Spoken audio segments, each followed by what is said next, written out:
Bon, salut les bichons, j'espère que vous allez bien. On se retrouve aujourd'hui dans le jardin, dans cette belle matinée de printemps. Alors, on avait beaucoup avancé l'année dernière dans le jardin, puisqu'on avait planté les arbres avec Alex, on a fait les potagers en carré, on a commencé à faire l'armature, alors l'enclos, les poules, avec tous les nouveaux arrivants, mais aussi tout le super abri qui est vraiment génial et qu'on vous avait montré en vidéo. Alors tout ça, maintenant ça a un peu plus d'un an, ça a super bien vieilli, tout va bien, c'est parfait, on adore, on ramasse des œufs tous les jours, c'est vraiment un plaisir. La prochaine étape ici, alors bien sûr il va nous rester à raccorder les arrosages automatiques, tout ça, alors ça soit on le fera en off, soit on se fera aider en fonction des journées de travail qu'on a de disponibles. Mais en gros les prochaines choses qu'on voulait faire dans ce jardin, avant d'installer les chalets, avant de faire notre terrasse, c'était de mettre une serre. Une serre, vous savez qu'on aime bien le potager, on aime bien faire nos propres petits légumes et puis nous on récupère nos graines, on prend ça à la ferme de Sainte-Marthe et puis chez Coco Pelli d'ailleurs, suite à vos nombreux conseils. Donc en gros les bichons, je ne sais pas si vous vous rappelez, mais quand on avait fait à l'époque ce poulailler, on avait laissé cet emplacement justement pour pouvoir y faire une serre. Alors une serre bien évidemment que je voulais faire au début comme le potager et je pense que je la ferai, c'est-à-dire en grosse charpente avec des vraies vitres, un truc garanti à vie qui nous enterre tous. Le souci qu'il y a, c'est un petit peu le même que ce que je viens de vous dire, c'est-à-dire il me manque du temps, je peux pas être de partout, c'est un peu la galère, c'est un petit peu laborieux. Donc on n'a pas de serre et les années passent et on n'a pas de serre et même ma petite femme qui aime faire ses petites plantations, et chaque année elle me fout des dizaines de godets sous l'abri de piscine. Bon, tu me diras ça dépanne, mais c'est pas une solution. Donc c'est pour ça qu'on s'est dit c'est pas grave, en attendant on va trouver une serre ou deux, là en l'occurrence deux, on va vous expliquer, et une serre en plastique tunnel comme monsieur et madame tout le monde, ça ira très bien. C'est des serres qui ont vraiment fait leurs preuves et mon grand-père avait ça, enfin mes deux grands-parents avaient ça, tout le monde a déjà vu ces serres en plastique tunnel et donc on va installer ça ici, en attendant. Alors combien de temps elles vont rester, combien d'années elles vont rester, est-ce que ça va être l'histoire d'un an, est-ce que ça va être l'histoire de 3 ans, est-ce que ça va être l'histoire de 5 ans, est-ce que dans 1 an et demi je vais en prendre marre et du coup je vais tout virer et puis je vais vouloir construire la mienne, je sais pas. Si ça se trouve je vais les installer aujourd'hui et demain et puis dans 10 ans elles y seront encore parce que j'aurai 1 million de choses à faire. Voilà, donc une intro un petit peu longue mais tout ça pour vous expliquer parce que je voulais aussi faire un petit point sur la situation. Donc bien sûr, tout le reste de la maison, tout le reste qu'on va faire, on va continuer de vous y filmer, mais aujourd'hui on va essayer de mettre cette serre. Bon les bichons, alors ce que je vais vraiment faire, c'est que je vais vraiment essayer de tout détailler pour que vous, si chez vous, vous avez besoin, vous avez envie d'installer ce genre de serre, que ça vous fasse comme une sorte de tutoriel et que vous puissiez vous inspirer de ce que je fais moi. Et puis si des fois je fais des bêtises, je vous les laisserai aussi de manière à ce que vous ne les reproduisiez pas. Il va y avoir plusieurs étapes. Les premières étapes pour lesquelles je vais intervenir ici sur ce bout de terrain, ça va être le décompactage du sol. Donc là j'ai un sol qui est très dur, qui est très dense, qui est très compact. On est passé dessus avec des engins, on marche dessus depuis des mois, c'est du chien. D'ailleurs on peut voir qu'il n'y a quasiment pas de pelouse qui a repoussé ici. Donc je vais déjà décompacter ce sol et je vais le faire à la mini-pelle. Donc comme je faisais mes potagers avant, donc c'est-à-dire que j'ai la chance d'avoir une mini-pelle qui est à côté. Une fois que j'aurai décompacté ce sol, hier j'ai été acheter du terreau horticole. Je vais mélanger du terreau horticole avec cette terre et je vais passer la moulinette. Donc j'ai un petit rotovateur un truc pro que j'avais acheté il y a 10 ans, il a fait des kilomètres carrés de potager ce truc. Et donc je vais tout passer à la moulinette, tout passer au rotovateur pour mélanger ma terre actuelle avec ce terreau, pour l'enrichir un petit peu. Je vais tricher un petit peu, je vais l'amender, je vais l'enrichir. Et pourquoi je vais faire ces étapes maintenant ? Eh bien parce que une fois qu'il y aura la serre, ce sera plus possible. J'ai pas envie d'abîmer mes parois, j'ai pas envie d'abîmer mes tubes et j'ai pas envie d'abîmer ma serre en y rentrant à l'intérieur des engins. Donc tous ces travaux, je vais le faire maintenant. Même si je remarche un petit peu après dessus, c'est pas grave. Ensuite, une fois que la terre sera bien préparée, déjà je sais pas trop quelle heure il sera, mais ensuite, on déballera ensemble la serre. Je vous montrerai, je vous expliquerai un petit peu le modèle que c'est, et puis on commencera l'installation. Allez, maintenant, assez de blabla, c'est parti au boulot. Ah, cette mini-pelle, elle est vraiment... Ah, voilà, c'est bon. Hop.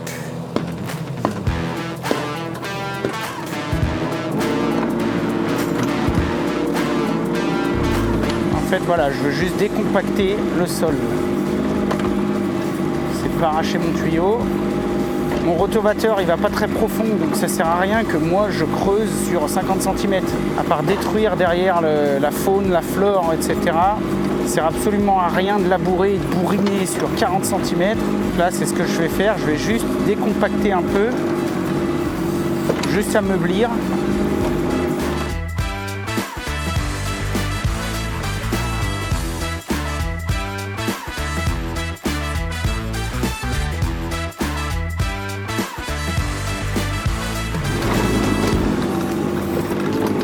Alors cette année, les bichons, je pense que vous avez pu le constater, mais c'est la première fois là, depuis qu'on a rattaqué le jardin qu'on n'a pas, planté de patates nouvelles. Parce que, encore une fois, toujours pour les mêmes raisons, quoi. T'imagines bien un petit peu la vie de cinglé qu'on a, entre les tournages où des fois je pars des semaines entières, et puis tout ce qui se passe en ce moment avec Bichon TV, les nouveaux studios, tous les gens qui nous font confiance, et puis vous, quoi, il faut vous produire du contenu. Donc du coup, cette année, on n'a pas remis de patates nouvelles. Je laisse l'appel comme ça, je l'arrange vraiment un peu à l'arrache. Je l'arrangerai mieux tout à l'heure parce que je vais peut-être en avoir besoin. Alors ça y est, là j'ai tourné bêché. Bon, c'est ce que je voulais faire, c'est impeccable, tu vois, j'ai pas trop creusé, mais au moins mon sol est ameubli. Je constate deux choses immédiatement. Première chose que je constate dans mon cas ici, c'est que j'ai quand même de la super terre. Je veux pas me plaindre. Je pense à mon petit papy qui a fait le jardin toute sa vie et franchement, il y avait 8 brouettes de cailloux pour chaque mètre cube. Moi là, j'ai du bol, la terre elle est pas mal. Deuxième chose que je constate, c'est très sec. C'est trop sec, hein. Quoi qu'on en dise, ces histoires de réchauffement climatique, ça va nous tomber dessus à la vitesse de la lumière et je pense qu'il va falloir quand même vraiment qu'on soit prudent. Bon, raison plus de s'intéresser au potager pour être un peu plus autonome. J'ai un moucheron qui me tourne autour. Je vais commencer à aller chercher le terreau. On va répartir ça ensemble et puis ensuite on y mettra un petit coup de moulinette. C'est parti.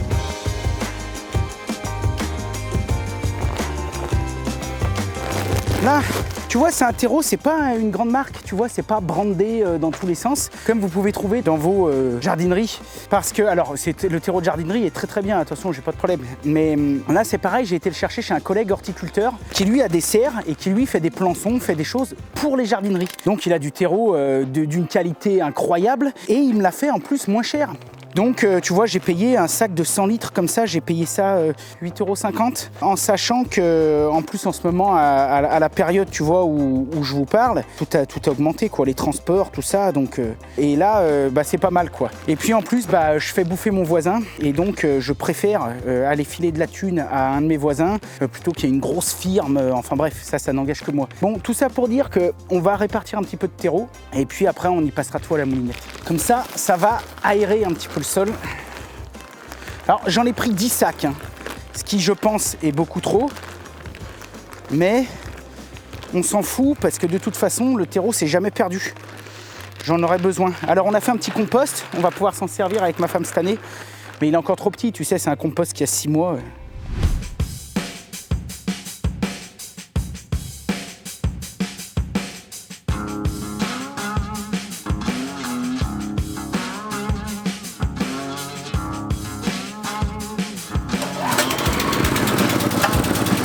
Ah, ça fait longtemps qu'il n'a pas tourné, ça se voit. Ça, c'est increvable, ça. J'adore ces appareils, c'est génial. C'est vrai, ça fait un travail d'enfer. Mais tu vois, le gros problème, je pense vraiment que l'avenir, c'est l'électrique. Et quand nous, on va voir des marques, des partenaires qui nous montrent que maintenant, ils font des tondeuses électriques, des rotophiles électriques, tout un tas de choses électriques, je pense vraiment que c'est l'avenir. Parce que là, tu vois le bordel, là. Bon, alors après, je sais pas trop s'il y a des fabricants de motos bineuses un peu puissantes qui en font déjà des électriques ou si c'est encore tout thermique. Ça, c'est vraiment un super achat que j'ai fait il y a vraiment déjà pas mal de temps. Je pense que si j'en prends soin, je l'aurai encore à ma mort. Ce que je veux te dire, c'est qu'en gros, le principe, c'est un moteur avec 2 roues. C'est pas un 4x4, c'est un 2.2, mais qui grimpe au mur. Et là-dessous, il y a des fraises. Tu vois, là-dessous, il y a des fraises. Et quand j'appuie, elles tournent. Et donc en gros, elles vont descendre dans la terre et elles vont brasser tout un tas de choses. Tu vois, elles vont brasser le mélange terre-terreau et ça va m'y réduire en poussière. D'une, c'est bien parce que c'est pas trop invasif pour le sol. T'as vu, ça va brasser que 10 cm. Hein. Donc c'est pas trop invasif. Et de deux, ça fait un travail incroyable, quoi. Ça, c'est vraiment un bon achat. Enfin, c'est toujours pareil, si t'as un potager. Si t'as pas de potager et que t'as même pas de terrain et puis que tout ça, t'en as rien à cirer, bon, mets quand même un pouce bleu.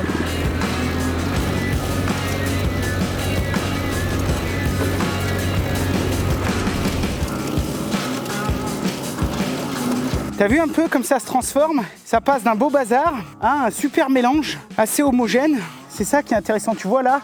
Bon bah là tu vois c'est encore un peu dur. Il y a le terreau que j'ai mis, tu vois. Alors que là, regarde. Voilà. Bon, on va aller casser la croûte. Dans l'après-midi, on finira ça. Et puis après, je vous parlerai un petit peu de la serre et puis on continuera. Ok? Mais tu vois, ça c'est une super préparation. Là, j'ai déjà trop envie de planter là en vrai là. Un truc de dingue. C'est tellement, je kiffe. Voilà, je kiffe.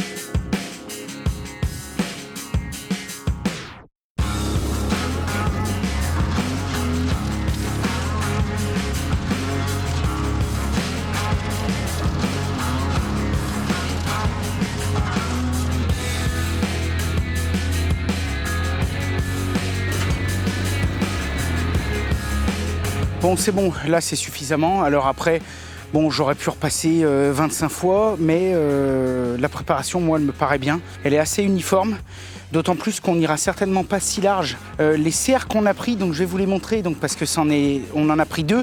En fait, on avait plusieurs choix. Donc déjà, on a pris ça chez les collègues de MV Industrie. Comme d'habitude, vous le savez, on n'a rien à vendre. Mais si vous cherchez des bons produits, nous, on a eu la chance de les rencontrer, c'est des gens super et on vous met un lien dans la description. Après, vous faites comme vous voulez. Eux, ils ont plusieurs modèles. À la base, on en voulait une un peu plus grande avec une porte et tout. Enfin, un vrai truc un peu badass, quoi, un peu comme le papy l'avait. Le problème qu'il y a, c'est que toutes ces serres, elles ont des largeurs de 3 mètres. Donc, alors, il y a 3 mètres par 6, 3 mètres par 8, 3 mètres par... Enfin, voilà, ça va jusqu'à 30-40 mètres carrés. Nous, ici, on n'avait pas la place. On n'avait pas la place parce que, comme d'habitude, on fait rien de standard et tout est sur mesure. Parce que, rappelle-toi, à la base, c'est moi qui devais la fabriquer. Ce sera peut-être d'ailleurs le cas quand j'en sais rien. Donc du coup, quand ils nous ont dit on en a des super 3 mètres, on a dit ouais, on adorerait, mais ça passe pas. Donc on était un peu embêtés. Et alors du coup, il nous a proposé des 2 mètres. Alors le problème qu'il y a, c'est qu'elle faisait 2 mètres par 3. En soi, c'est pas dérangeant, mais là, par contre, c'est carrément petit. Donc 2 x 3, 6, ça fait donc 6 mètres carrés. Et donc, il nous a proposé d'en mettre 2 à la suite. Parce que 3 mètres de long, c'est pareil, c'est bien, mais tu vois, 3 mètres de long, des tuyaux, ça vient jusqu'à mon pied, quoi. Et c'est pareil, c'est dommage de se faire flic à monter une serre pour avoir que ça. Donc, encore une fois, ce sera pas le top du top. Il en existe des milliers de modèles, vous irez voir, mais nous, on va vous montrer ce qu'on a pris. Donc, en gros, on va en assembler 2 de 2 mètres par 3. Donc, les modèles qu'on a choisis, c'est ça. Donc c'est des serres de jardin hobby-tunnel, ils appellent ça.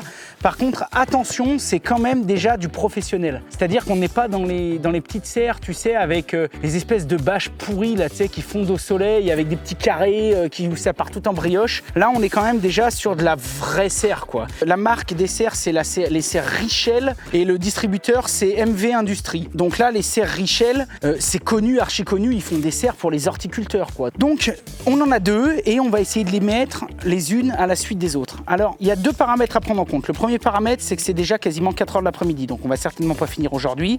On finira, je pense, demain matin. Deuxième paramètre, ce qui m'embête un petit peu, c'est que le vent commence à se lever et faut toujours faire un petit peu gaffe quand on monte des serres tunnels. Le vent, c'est toujours un peu l'ennemi numéro 1, quoi, parce que tu penses bien faudrait qu'on étende les bâches, donc il faut pas que ça parte tout en brioche. Donc ce qu'on va faire, on va déjà l'ouvrir et ensuite, on va regarder un petit peu la notice, regarder comment c'est à l'intérieur et puis voir si on peut commencer à dérouler 2-3 arceaux, en sachant que de toute façon, il va certainement falloir faire une petite tranchée un peu périphérique. Soit on la fera à la main maintenant que c'est un peu biné, soit je ressors la mini-pelle et on la refait en 2 secondes. Ah ouais, déjà rien que là, c'est déjà à ça, de toute façon, je te dis que tu vois si c'est du pro ou pas. Déjà rien que là, le plastique, on dirait déjà presque de la bâche de camion. Non, franchement, super. Super. J'ai eu Tommy Valentin, le chef, au téléphone. Je lui ai demandé 2-3 conseils parce que moi j'en ai eu installé, mais je te dis, j'ai aidé mon grand-père, que j'étais où comme ça, alors je me rappelle plus. Il m'a dit, tu verras, c'est pas dur, mais surtout, faut bien respecter dans l'ordre la notice. Allez, donc on va déjà checker la liste du matos et voir un petit peu si on a tout. Et on te reprend après.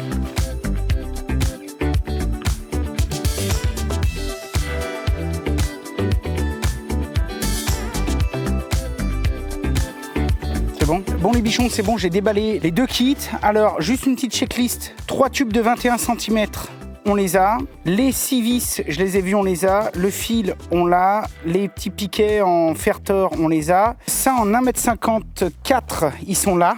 7 bâches, les 3 bâches, on les a. Donc à chaque fois, c'est x2. Les arceaux, il y en a 6, on les a. Ça doit être des clips bâches. Il y en a 14.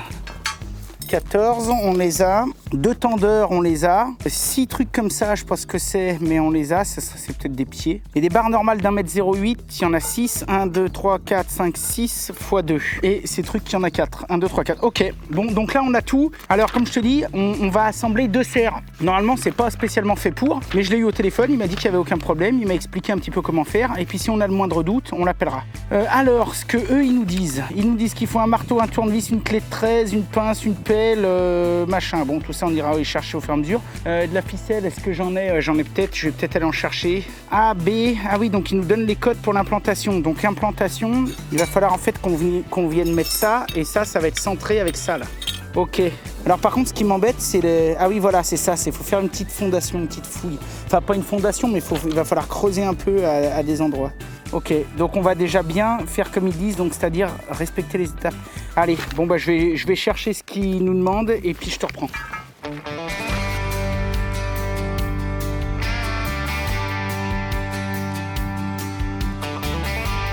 Ok les bichons, donc j'ai été chercher un peu de matos. Là il va falloir que je mette 6 mètres. Ce qui me fait chier, c'est que j'ai un mètre de 5 mètres. Toujours pareil. Je veux pas faire de conneries. Voir à peu près, donc si je démarre de là, ouais, largement assez, tu vois. Là, je suis à 5 mètres. Et parce que moi, j'avais prévu de démarrer quasi à ras. Là, je suis dans mon truc. Bon, bah, c'est pas grave. À moins que je mette ça à l'intérieur, bah, je vais faire comme je voulais faire au début, c'est-à-dire je voulais mettre ça à l'intérieur de la serre. Parce que ça, en gros, ça va être mes départs d'arrosage automatique de tout le potager.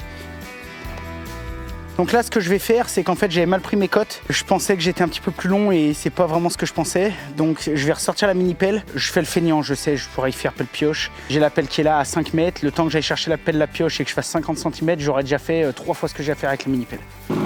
Je crois que cette mini-pelle, c'est un des meilleurs achats en bricolage ou machin que j'ai fait de toute ma vie. Bon, après, il faut en avoir besoin, mais moi, j'en avais besoin. Je peux te dire qu'elle a servi, celle-ci. Hein. Et encore, elle a servi, mais malgré tout, elle est encore quasiment neuve. Et maintenant, elle est payée.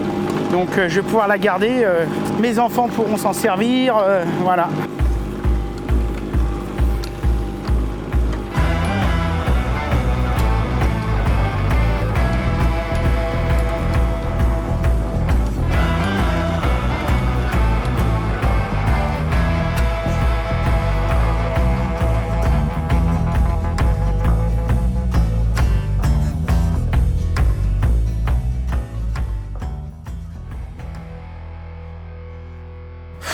Putain, j'ai presque envie d'y mettre un coup de rotovateur, je suis cinglé moi.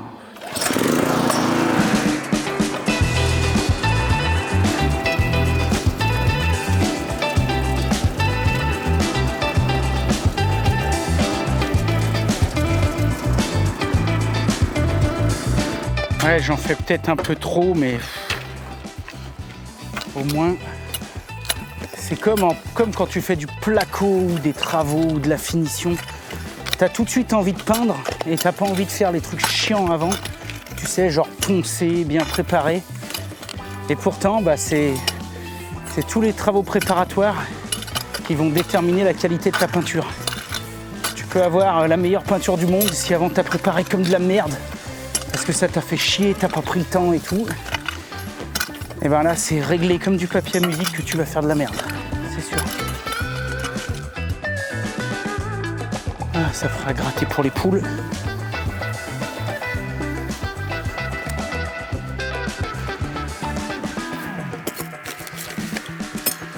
Implantation 1,98 m.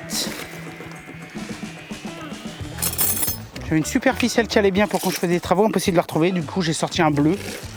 Bon, j'ai sorti un Cordex, c'est pas ce qu'il y a de mieux, mais... Et moi, j'ai 268. Donc ça va me faire 35 de chaque côté. Ouais, c'est bien. «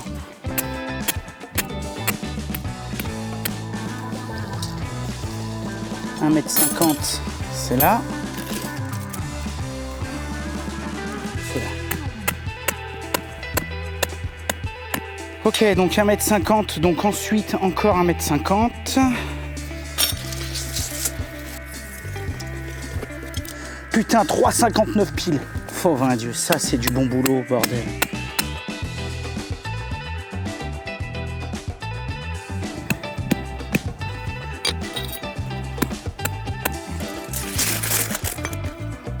Bon, bah regarde, je crois que c'est bon. Donc il m'en reste 2, c'est normal.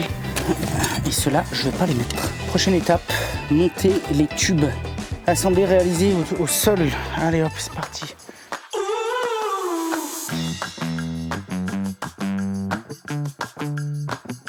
Bon les bichons, donc je viens d'en préparer 1, 2, 3, 4 et on a 5 arceaux. Donc le 5e, je voulais juste te montrer qu'on le fasse ensemble. Comme ça, si toi t'en fais une, t'entends, il y en a une qui est en train de nous faire un super faux plat, un régal. Si toi t'en as une à monter, pour te montrer que c'est vraiment très simple, c'est un jeu de Lego et que franchement, en étant honnête, là la qualité elle est au rendez-vous à fond. Regarde un peu la gueule des tubes.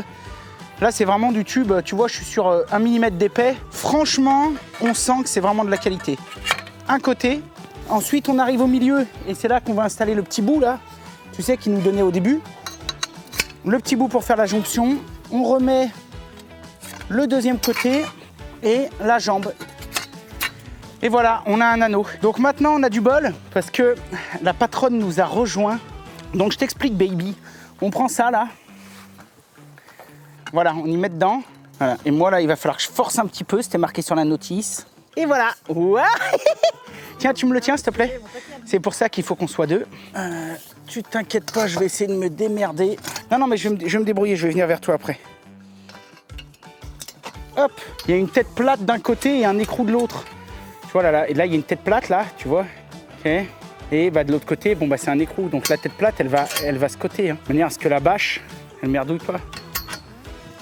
Message à Richel, c'est impec parce que comme ça rouille pas. Par contre, les mains, ce serait bien de mettre des petites lingettes avec. Celui-ci, je l'ai mis à l'arrache, mais celui-ci, il va falloir le démonter parce que le prochain, on va venir le fixer avec. Celui-là, tu imagines bien que ça va continuer.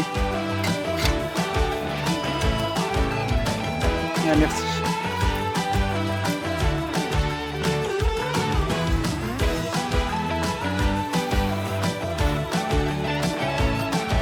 Donc ça, c'est le 3e, donc c'est celui qui va faire la jonction entre les deux. Je vais accélérer. Je vais mettre la main derrière. Vu que c'est lui qu'il faut que je récupère. Punaise, la dernière que je t'ai dit que j'ai monté comme ça, je devais avoir 9 ans et j'étais avec mon grand-père. Le pire, c'était pour mettre le plastique.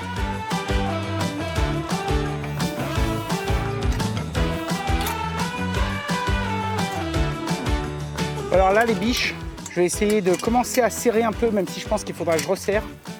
Au moins pour qu'on puisse lâcher. Et au pire, si ça tient pas, j'irai mettre un litho avec un serre-joint, comme quand on pose les clôtures.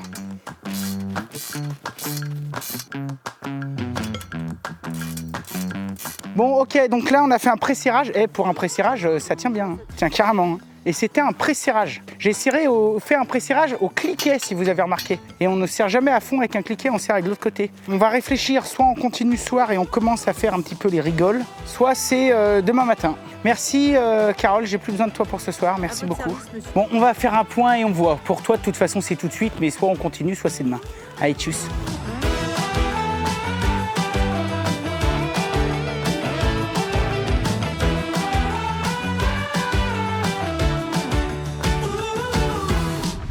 Bon les bichons, on se retrouve le lendemain matin. Alors entre-temps, en off, parce que bon, c'est pas bien intéressant que tu me vois piocheter pendant 2 heures, mais j'ai suivi la notice. Donc en gros, tu regarderas, j'ai fait une petite rigole tout le tour. D'ailleurs, je me suis fait chier, il fallait pas que la serre soit plus grosse parce que tu as vu, là j'ai été obligé d'y entasser d'un côté du grillage, puis là j'ai même été obligé d'y mettre sur la bâche. Donc j'ai fait une petite rigole un peu tout le tour, en sachant que normalement, sur le plan, donc ils disent 10-15 de profond, donc moi c'est tout bon, 20 de large et tu vois 15 de profond. Normalement tu vois, sur le devant il faut faire juste 2 petits trous, donc tu vois là il y a un petit trou et un petit trou, c'est normal, il y a la porte. Et en gros eux ils disent sur le derrière de faire une grande travée, mais moi je l'ai pas faite parce que j'en assemble 2, donc si tu veux, si toi t'en avais qu'une qui faisait cette taille, ici là il aurait fallu faire une travée.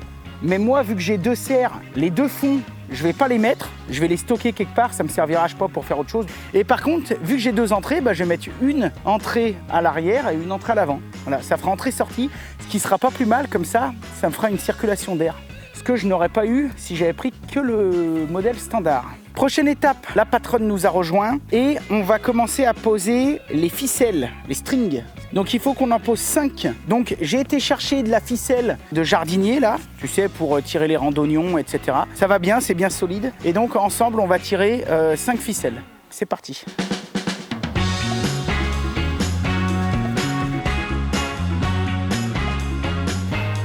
2, 3, 4, 5, 6, 7. 7. Ok, donc là, les boys and girls, on a mis les ficelles avec Carole. Donc c'est nickel, elles sont bien tendues et en gros on les a réparties. Donc tu vois, il y en a 5 sur l'arceau, donc on est parti une au milieu puis deux de chaque côté. Ça fait le job impec. Prochaine étape, ça va être mettre les portes. Les portes, c'est avec avec ça là. 1, 2, 3, 4, 5, 6, 7, 8. Donc il y en a 7 de chaque côté. 12, 13, 14. 1, 2, 3, 4, 5, 6, 7. Donc ça c'est les portes, elles sont zippées et ça c'est les fonds. Alors en étant honnête, en étant super honnête, j'en ai même parlé aux collègues, à Tommy qui est bien sympa. Les portes zippées c'est bien, mais moi franchement c'est pas ce que je préfère. Je trouve que ça vaut pas une vraie porte, même si elle est à l'arrache en tube et tout. Ça me fait pas peur parce que on va installer ces deux portes, on va voir comment ça se passe dans le temps, à l'utilisation tous les jours. Et puis en fonction, sinon je ferai un cadre. Vu il va me rester de la bâche et tout, au pire moi je fabriquerai une porte avec un cadre en bois, de charnière et puis au moins on sera tranquille. Ce sera plus facile à l'utilisation. Tu vois, moi, première étape, il faut la centrer. Parce qu'après, les excédents, on les recoupe. Vas-y, monte. On va mettre ces espèces de trucs. Il est où le bas, là? Descendre un peu. Voilà. Là, par contre, on est peut-être un peu bas. Moi, j'ai l'impression qu'on n'est pas déconnant, là. Moi, je trouve qu'on est pas mal. Voilà. Ah, mais c'est pas penché, c'est décalé. C'est coupé décalé, là. Voilà, je pense qu'on est bien. Là, on est bien? Ouais. Ok, tu peux me passer une Screaminch anneau. Il y en a 7. Donc on va déjà mettre, je pense, celui-là. Le stratégique, ouais. C'est tendu, là. Là, ouais, on s'en fout, ça prend. Ah, peut-être.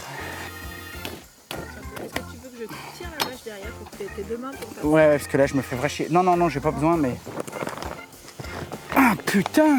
Ça rase, dis donc, ça va pas se barrer. Hein. Ok, merci. Ah, donc là, il en reste 2. Il va y en rester 2 de chaque côté, là.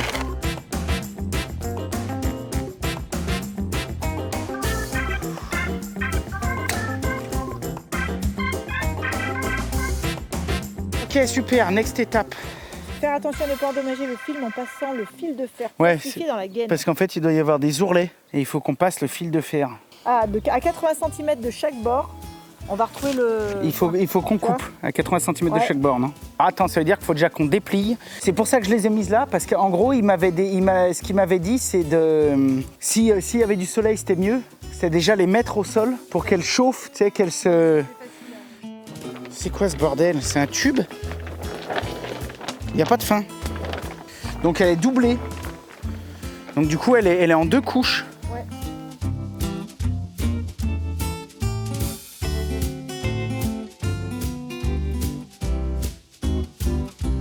Alors, attends. Tu peux te mettre au bout? Tiens.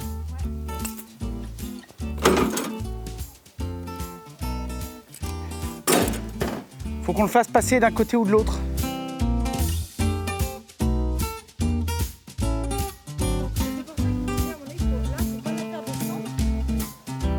C'est exactement le même système que ta capuche là. Donc en gros, le fil de fer avec le truc va juste retomber. Mais c'est pas grave, il appuiera un petit peu comme ça. Et puis l'autre qui viendra appuiera un petit peu là. Ok. Du coup là, on a équipé la bâche avec les fils de fer. Et là maintenant, on va commencer à présenter la première bâche. Ça nous a un petit peu perturbé parce que en fait, c'est très facile. Mais vu que là, on en a 2 et que tout est en double, on n'arrivait pas trop à comprendre. Et en fait, on a compris quand on a compris en 2 secondes, on s'est dit bah oui, c'est bête comme chou. En gros, ça va de chaque côté, je crois. Putain, c'est bizarre. Tiens, tu veux pas me chercher la notice, s'il te plaît? Ouais. Ah oui, en fait, ça se met sous le tube.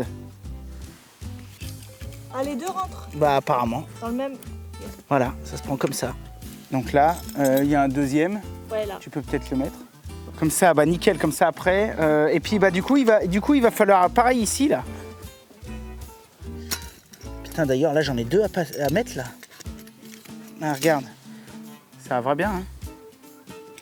Voilà, comme ça. D'accord. D'accord. Ouais. On va en mettre un deuxième. Bah oui, parce que là, il y a la jonction des 2 bâches. Là, on est vraiment dans une configuration spéciale. Moi, je pense qu'on va se mettre tous les 2 du même côté avec la bâche repliée d'un côté. Et après, on va lever les... Ou sinon, on se met du grand côté et on la tire. Parce qu'en gros, ça là, ce tendeur et tout, là, ce fil, là, il faut qu'on y emmène jusqu'au niveau de la porte devant là-bas, jusqu'au fraisier. Tu veux pas qu'on la fasse déjà tout passer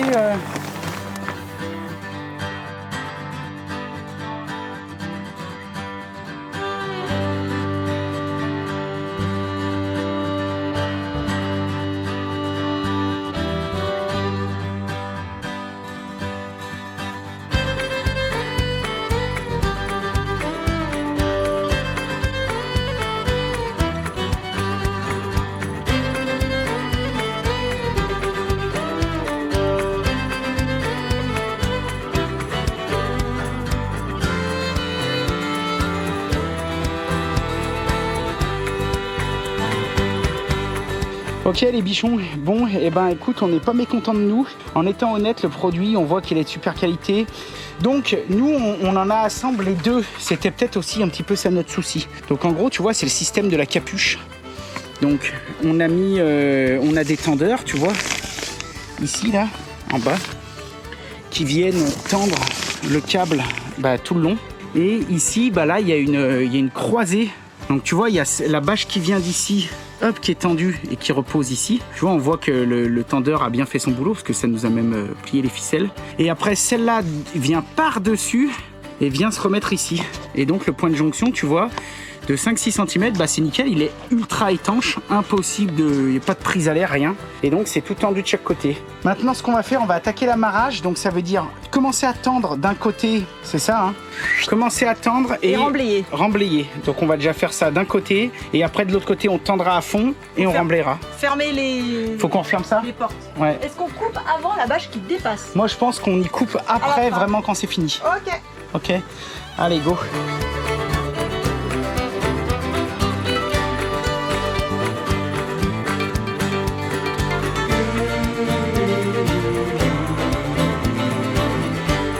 Bon, les bichons, bon voilà, on est en train de faire les dernières petites retouches là. Donc bon, ça s'est pas trop mal passé. Voilà, on est plutôt super content. Même si bon, il y a 2-3 petits défauts. Puis je vais vous faire un petit tour vite fait. Je te laisse le balai, poulette. Ces excuses pour pas faire. Tu parles.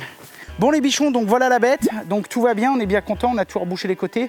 Donc tu vois, c'est ce que je te disais, point fort, point faible, en étant... Enfin alors après, c'est toujours pareil, il va falloir qu'on voie, il y a l'utilité, on en reparlera vraiment dans 2-3 ans. Mais à première vue, en étant réglo comme d'hab, qualité, je pense franchement, elle est au top de la qualité. La bâche, c'est pas du truc de bricot, enfin on sent que c'est quelque chose de pro.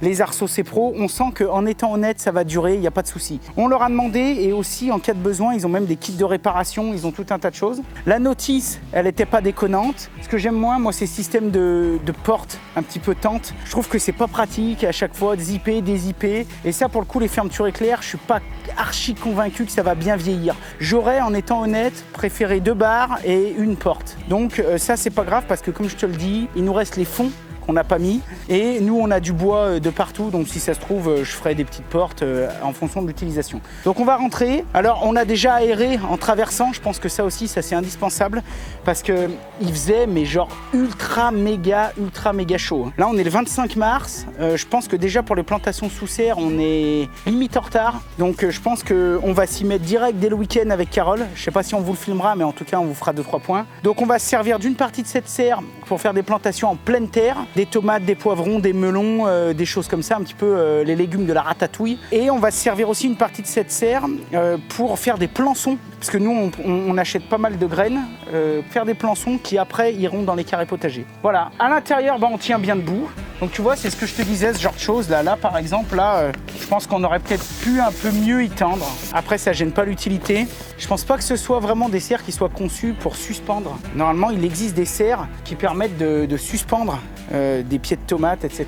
à la ficelle. Je pense que Richel a des serres spécifiques pour ça, renforcées. Et je peux vous dire qu'avec toute la terre qu'on a brassée, l'astuce qu'il m'avait donnée avant, c'est-à-dire de tout pêle-bêcher, de tout passer au rotovateur et tout, avant de mettre la serre, c'était vraiment une bonne idée. idée. Après ce côté là, ici, bah ça c'était tous nos départs d'arrosage automatique qui vont aller au carré potager et l'arrivée qui vient du puits ou de la ville en fonction de ce qu'on décide de balancer dedans. On avait quand même voulu amener de l'électricité au cas où on mette des électrovannes qui soient électriques. Donc ça, ce sera peut-être aussi la prochaine étape. Quand c'est que je vais le faire, j'en sais rien. Mais dès que j'ai le temps, j'essaierai de faire un espèce de totem, je sais pas trop quoi, quelque part, avec 2-3 vannes ici pour tous les départs. Toujours est-il que ça va être pareil, ça va être ultra pratique parce qu'on va pouvoir essayer de bidouiller une sorte de mini arrosage automatique. Parce que le jardin, c'est génial, mais en plus, le problème d'une serre et tout, c'est que si tu te barres en vacances pendant 10 jours, là tu reviens, c'est fin du bal, c'est mort. Alors qu'avec un petit arrosage automatique, tu peux arriver à sauver un peu les meubles. Voilà, il va nous rester ça à couper. Je pense qu'on va le faire tout de suite après avec Carole, on le fera peut-être en off. Et puis après, le reste c'est bon. Je suis bien content. Comme d'habitude, on vous mettra tous les liens dans la description. Je vous embrasse tous et comme d'habitude, soyez créatifs, faites de votre mieux et si possible du bon boulot. Et un grand merci aussi à ma petite chérie qui, comme d'habitude, depuis le début de cette rénovation, est toujours avec moi pour avancer la maison. Allez, hier!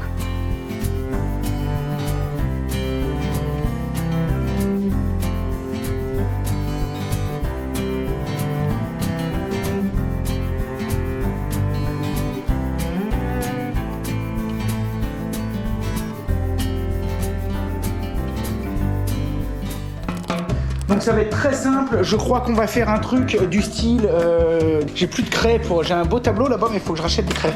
Une petite table de culture, toute simple à faire, que vous pouvez refaire chez vous